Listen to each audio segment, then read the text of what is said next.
میر یا پیر کون مارے گا تیر، اس کا کیا مطلب ہے؟ حلقہ انتخاب ڈورو میں جو آپ نے کہا میر پیر یعنی توقیر سید توقیر پیر صاحب اور غلام احمد میر صاحب، بالکل بالکل ان دو نے 29,000 ووٹ لیے اور پی ڈی پی نے بھی ووٹ لیے، بالکل بالکل اچھے خاصے ووٹ لیے۔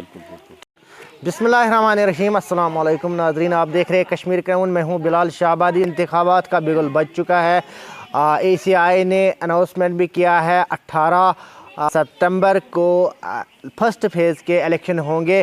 ہمارے ساتھ سوشل ایکٹیوسٹ ماسٹر مختار صاحب ہیں، ہم مختلف لوگوں سے ریئیکشن لیتے ہیں۔ کل سے ہم نے سیاست دانوں کی بھی ریئیکشن لی ہے، سیاسی سرگرمی ابھی تیز ہو گئی ہے، لوگ بھی اس الیکشن کا انتظار بڑی بے صبری سے کرتے ہیں۔ تقریباً 10 سال کے بعد الیکشن ہونے والے ہیں، لاسٹ الیکشن 2014 میں ہوا تھا، تب سے لے کر آج تک کوئی الیکشن نہیں ہوا ہے، تو لوگ چاہتے تھے کہ اپنا چنندہ نمائندہ ہو، اپنا نمائندہ ہو، الیکٹڈ گورنمنٹ ہو۔ ہمارے ساتھ ماسٹر مختار صاحب ہے، ہم ان سے بات کریں گے کہ آپ کس طرح دیکھتے ہیں ان الیکشنوں کو؟ الیکشن کا بگل بج چکا ہے، بالکل بالکل کس طرح دیکھتے ہیں آپ ان الیکشن کو؟ آپ کی ہر چھوٹی بڑی خبر پہ نظر رہتی ہے، تو سوشل ایکٹیوسٹ نحمد و نصلی علی رسول الکریم، اما بعد، السلام علیکم ورحمۃ اللہ وبرکاتہ۔ پہلے میں آپ کو شکریہ ادا کرتا ہوں، خراج تحسین پیش کرتا ہوں۔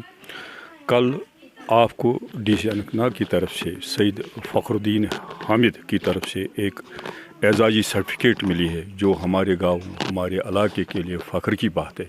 اس کے لیے میں آپ کو اپنی کوآرڈینیشن کمیٹی بڑگن چیئرمین کی طرف سے آپ کو میں خراج تحسین پیش کرتا ہوں، کیونکہ یہ گاؤں کی نہیں بلکہ پورے علاقے کی عزت ہے۔ اور کیونکہ آپ کی جو خبر ہے، چھوٹی بڑی خبر، ہاٹ سپاٹس ہے، ہر جگہ آپ پہنچتے ہیں، تو اس پر ڈسٹرکٹ انتظامیہ بھی نظر رکھتے ہیں، اور اسی لیے آپ کو اس سرٹیفکیٹ سے نوازا گیا۔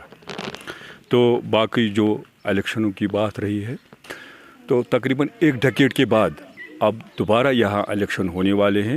جو 2014 میں جو گورنمنٹ آئی تھی، وہ کولیشن گورنمنٹ آئی تھی، کیونکہ آج دیکھتے ہیں کمپٹیٹیو الیکشن ہوتے ہیں، پارٹیاں بھی بہت ہیں، تو اکائی صورت میں کوئی پارٹی اب تقریباً ناممکن یہ قیادت میں نظر آتی ہے۔ تو اس وقت بھی کولیشن ہوئی تھی، پی ڈی پی نے جو کشمیر پراونس میں تقریباً جو ملا کے 28 سیٹیں حاصل کی تھی، اور بی جے پی نے 25۔ ان دونوں نے یعنی کلیکٹیولی تو یہ 53 سیٹیں حاصل کی تھی اور الحاق کر کے حکومت بنائی تھی۔ اس وقت این سی کو 16 اور کانگریس کو 12 سیٹیں ملی تھی۔ بالکل بالکل صحیح بات ہے۔ تو اب پھر مگر وہ حکومت بھی زیادہ دیر نہیں چلی۔ 2014 میں وہ اب حکومت بنی تھی، اور 2018 میں آپسی کچھ ان میں ہوا تھا، تو انڈرسٹینڈنگ کیا مسئلہ تھا یہ ان کا آپسی، تو پھر وہ حکومت ٹوٹی۔ تو اپنی جو اس کا مدت تھا، آئینی ٹائم تھا، اس وقت تک حکومت نہیں چلی۔ تو لوگ اب یہاں بالکل جو لوکل ریپرزنٹیشن ہوتی ہے، لوگ اس کو پسند کرتے ہیں، اس سے جو مسائل ہے یہ حل ہوتے ہیں، ڈیولپمنٹ ہوتی ہے، تو لوگ بڑے یعنی ایز فیسٹیول اس کو دیکھتے ہیں کہ الیکشن کا بگل بج چکا ہے۔ تو لوگ اپنی یعنی جو ووٹ کا ہے، جمہوری طرح سے اس کا بہت بڑی خوشی سے استعمال کریں گے۔ لوگ خوش ہیں، ہاں، لوگ اس انتظار میں تھے کہ الیکشن کا بگل کب یہاں بجے گا، تو اب لوگ بہت خوش ہیں۔ تو سیاسی پارٹیاں بھی جنہوں نے جدوجہد کی ہے کہ اس الیکشن کے لیے، وہ بھی آج بہت خوش ہے۔ تو ایک کمپٹیٹیو الیکشن ہوگا۔ آج وہ جو پرانی سیاست تھی، آج اس سے برعکس پالیٹکس ہے۔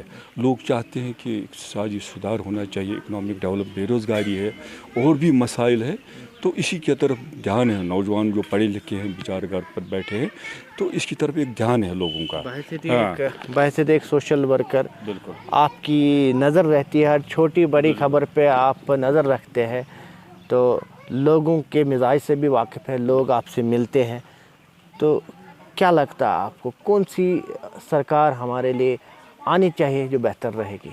یہاں پہ بہت ساری پارٹیاں ہیں، بڑی پارٹیاں ہیں، این سی ہے، کانگریس ہے، پی ڈی پی۔ اگر ہم حلقہ انتخاب ڈورو کی بات کریں گے، ڈورو میں کیا لگتا ہے آپ کو کون سا ہمارا نمائندہ ہونا چاہے، اور کون سا ہمارا چیف منسٹر بننا چاہیے، کس پارٹی کا بننا چاہیے، اور کون سی پارٹی ٹھیک رہے گی؟ دیکھو، تقریباً اس وقت بھی یہی لگ رہا ہے کہ اکائی صورت میں کوئی پارٹی میجارٹی میں نہیں آئے گی، تو لگتا ہے کہ کولیشن پھر ہوگا۔ ہاں بالکل بالکل۔ دیکھو اس وقت یہاں این سی ہے،